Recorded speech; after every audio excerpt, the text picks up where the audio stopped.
मैंने एक चार्ट देखा, मुझे लगता है कि ये चार्ट हर किसी को देखना चाहिए। ये हैप्पीनेस केमिकल्स का है, ये कहीं आपने व्हाट्सएप पे भी देखा होगा, मैंने तिवारी जी को भी दिया अभी, और मेरे हिसाब से ये हर जगह हमको अपने घरों में भी ये लगा के रखना चाहिए। ये हैप्पीनेस केमिकल्स क्या है? इसमें 4 हमारी बॉडी में, अगर आइए तो हमने आध्यात्म की बात करी, इसको हम साइंटिफिकली, बायोलॉजिकली या मेडिकली भी अगर हम देखें तो इसका बड़ा महत्व है। 4 हैप्पीनेस केमिकल्स हैं। डोपामाइन, एक डोपामाइन इज रिवॉर्ड केमिकल। हमारी बॉडी में डोपामाइन केमिकल बड़ा इंपॉर्टेंट केमिकल है, पॉजिटिव केमिकल है। वो कब आता है? जब हम खाना खाते हैं, ईटिंग फूड। दूसरा, अचीविंग ए गोल, कोई हमारा गोल था, जैसे तिवारी जी का किताब लिखने का था, किताब लिख ली, अब इनके अंदर वो डोपामाइन का इफेक्ट आएगा। तीसरा, कंप्लीट अ टास्क, कोई बहुत बड़ा टास्क दिया गया, वो कंप्लीट करा आपने तो डोपामाइन आएगा। चौथा, सेल्फ केयर एक्टिविटीज, जब आपने अपने पे ध्यान दिया, आपने भाई साफ सफाई रखी शरीर की, आपने अपने बाल ढंग से रखे, नाखून प्रॉपर काट के रखे, अपने थोड़ा सा योग वगैरह करा, तो डोपामाइन आएगा। दूसरा है ऑक्सीटोसिन, ये लव हार्मोन है, ऑक्सीटोसिन। इसमें जब आप सोशलाइज करते हैं, सोशलाइजिंग, लोगों से मिलना जुलना, फिजिकल टच, फिजिकल टच का बड़ा इंपॉर्टेंस है। ऐसा मैंने एक विधा है रेकी, तो उसकी 2nd डिग्री तक करा हुआ है, उसमें यह बताया गया है, टच थेरेपी है कि ब्रह्मांड में एनर्जी टनों से बह रही है, नॉर्थ पोल से साउथ पोल, उसको हम अगर कैप्चर करके अगर अपने उन जगहों पे लगाएं, जैसे मैंने 7 चक्र कहे, उन चक्रों में जहाँ कहीं आपको समस्या, उस चक्र पे अगर आप अपनी एक बार इनिशिएट हो जाते हो, एक बार आप वो ट्रेनिंग लेके गुरु से आप सीख लेते हो, तो फिर आप उस एनर्जी को अपने बॉडी पे रखते हो, तो उससे उस चक्र में जो अवरोध पैदा हुआ है किसी नेगेटिव थॉट से, वो डाइल्यूट होकर निकल जाता है, तो चक्र की एनर्जी रेगुलर फ्लो होने लगती है। तो उसमें ये बताया गया है कि हमको अपने बच्चों को या अपने परिवार के लोगों को, बुजुर्गों को स्पेशली हग करना चाहिए। हग मतलब बाहों में लेके उनको प्यार करना चाहिए। जैसे पहले हमारे यहाँ आप देखिए ना, राम भगवान का हनुमान जी के साथ फोटो आप हमेशा देखें, वो ऐसे गले मिलते हुए हैं, हनुमान जी को वो बाहों में लिए हुए हैं, हनुमान जी बिल्कुल उनके अंदर नतमस्तक हैं और रामचंद्र जी उसको लिए हुए हैं। ये हग करना का मतलब है हम अपने शरीर के माध्यम से सामने वाले को ये आश्वस्त करते हैं कि मैं तुम्हारे साथ हूं, लेकिन ये भावपूर्ण होना चाहिए। ये केवल औपचारिकता जो होती है कि गले मिले और फिर चाकू, ये नहीं होना चाहिए।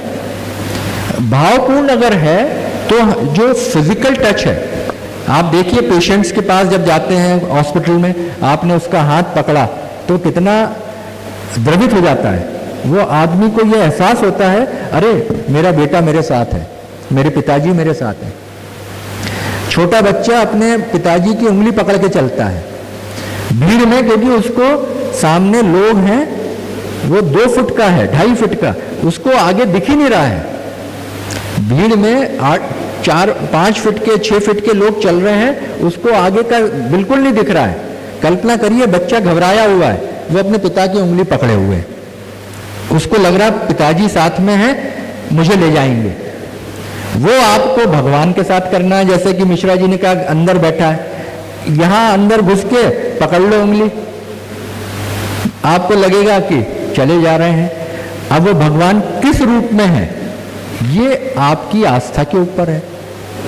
किसी को ऐसा लग रहा है कि पीताम्बरा माई उनको पकड़े हुए हैं, किसी को लग रहा है कि भगवान कृष्ण उनको पकड़े हुए हैं, किसी को हनुमान जी का लग रहा है, किसी को राम जी का, किसी को गुरु ग्रंथ साहब का लग रहा है। अलग अलग धर्मों में अलग अलग परिवेश में सबको अलग अलग लग रहा है, क्राइस्ट का लग रहा है किसी को। तो इस तरह से ये जो फिजिकल टच है ये बड़ा इंपॉर्टेंट है। ये हमको ऑक्सीटोसिन जो है, सोशलाइजिंग, फिजिकल टच। तीसरा पैटिंग एनिमल्स, जो हमारे यहाँ पालतू कई बार जो जानवर होते हैं, कुत्ता या बिल्ली, स्पेशली कुत्ते, गाय, तो घोड़े, तो आप देखें कि उनको सहलाओ, उनको मदद, उनके साथ बैठो तो वो बात करते हैं। आपके अंदर ये संवेदना होना चाहिए कि आप उसकी बात सुन पाओ। वो कई बार हम नहीं सुन पाते हैं। वो आपसे सब बात करेगा, वो लैंग्वेज बस अलग है उसकी। वो ये कह रहा है कि अभी मुझे भूख लगी है, वो कह रहा है कि मुझे टॉयलेट के लिए ले चलो, वो कह रहा है कि आज मेरे को दिक्कत है, वो आपके बिस्तर के पास आके बैठ रहा है, वो बिस्तर पर चढ़ के आपके साथ चिपक रहा है। क्यों? उसको एश्योरेंस चाह रहा है, रीअश्योरेंस चाह रहा है। ये अगर आप ये करते हैं तो आपके अंदर ऑक्सीटोसिन बढ़ता है। चौथा, हेल्पिंग अदर्स, ये एक बहुत बड़ी चीज है। अगर आपको अपने अंदर लव हार्मोन बढ़ाना है तो दूसरों की मदद करिए। ऑक्सीटोसिन बढ़ाना है तो आप, शायद ही कोई ऐसा व्यक्ति होगा कि किसी ने दूसरे की मदद करी हो और फिर ये कहा होगा कि अरे बड़ा बुरा लग रहा है मेरे को कि इसकी मदद कर दी। कोई ब्लड डोनेशन करा आपने और कोई आदमी कहे अरे बड़ा बुरा लग रहा है कि ब्लड डोनेट कर दिया। शायद ही हो सकता है कोई रेयर हो, एक्सेप्शन। किसी गरीब की अगर आपने पैसे देके मदद करी, या कोई व्यक्ति कुछ आपसे चाह रहा था सहायता, और लेजिटिमेट सहायता, अब कई बार गलत सहायता हो सकती है तो वो नहीं दो तो चल जाएगा, लेकिन अगर कोई व्यक्ति ऐसा चाह रहा था और सहायता दी आपने, तो वो आपकी ऑक्सीटोसिन को बढ़ाएगा। इसलिए प्लेजर ऑफ गिविंग है, देने का आनंद होना चाहिए।